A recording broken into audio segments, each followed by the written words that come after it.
how to prevent your employees from stealing your business.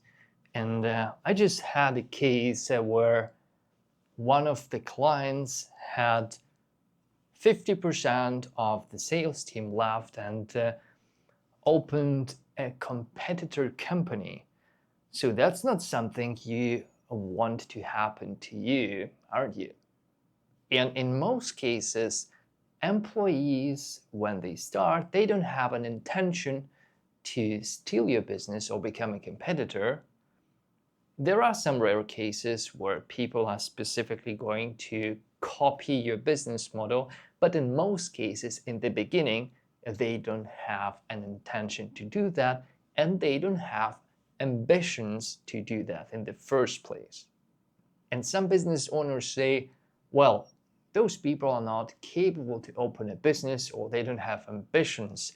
The thing is, when you give them all the cards, you don't need to have ambitions to copy your business.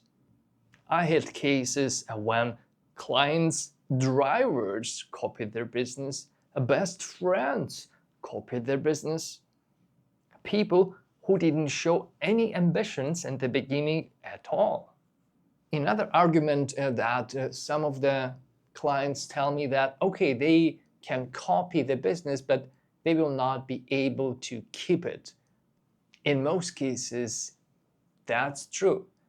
However, even they will just operate 1-2 years until they go bankrupt, they will have a negative effect of the market because they don't understand how to properly calculate the cost, and they will start to just dump the prices, which will negatively affect you. Before we go into how to actually prevent this from happening, you have to be cautious when you start seeing that employees are looking for a conflict, right? It might be an indication that they got access to the whole business model, or at least from their perspective, they got the understanding of the business model. And now they're looking what's called, from Latin, casus belli, which is basically a justification for war. Just to tell that, hey, you are an asshole, I will not work for you, I will go and open my own business. So the moment you see an employee, team member, executive starts to be an asshole, then observe and look more closer at them. And now, how to prevent this from happening? And if followed, then it's pretty simple, and I will share the exact steps and what you need to do. And most of the businesses usually have the business model separated in 3 sections, which is supply, and then sales and backend, right? And let's assume we are talking about a company who is doing relationship courses, right? And then, so we have a supply, how to understand what course to create, how to come up with the ideas and make the copy for the course. And then there is also, then after it's created, the supplies provided, there is a backend, which is like video editing, how to operate with the platform for the course, customer support. And then there's also sales, right? So there's acquisition, how to run ads to get the people for the courses. So super important, guys, is to make sure that at any given moment we keep it as separate sections, right? What does it mean? For example, we hire a new employee, let's say, into the sales, and let's call him John.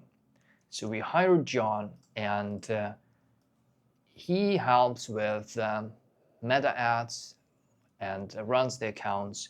So he starts working with the client acquisition.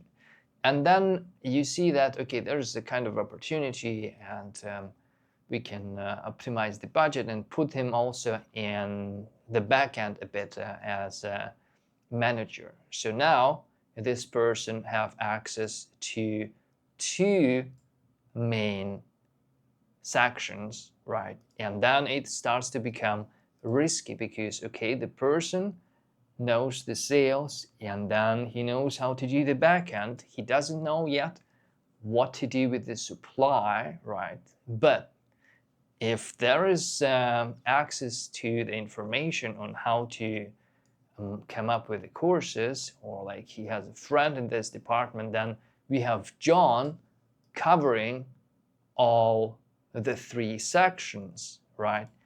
And that means that John understands the whole business model. Basically, you're giving your business model on a silver platter. So please don't help the Satan to tempt people, because it will be you who will give them an opportunity to betray you. Another important rule is that an employee only have access to the information that is needed to perform his or her duties. There is no way they can access any other info in your company. The next important part of prevention is the classic rule of divide and conquer. You shouldn't allow people from different departments of your companies to build alliances. The most classic ones are husband is working in sales and wife is working in supply. Guess what? Supply and sales means they have a business. So make sure there is no unity between people in different departments. And regarding the same department, right, we should make sure there is an internal competition.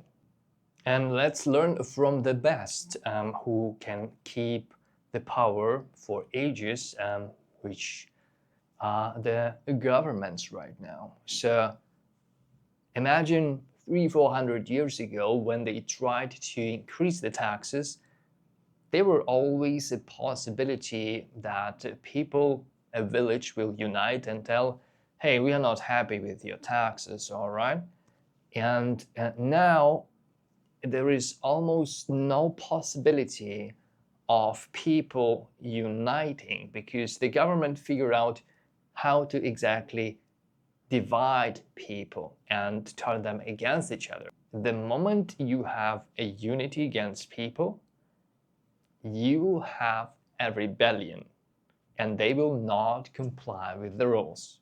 Simple tools of internal competition within one department is Employee of the Month.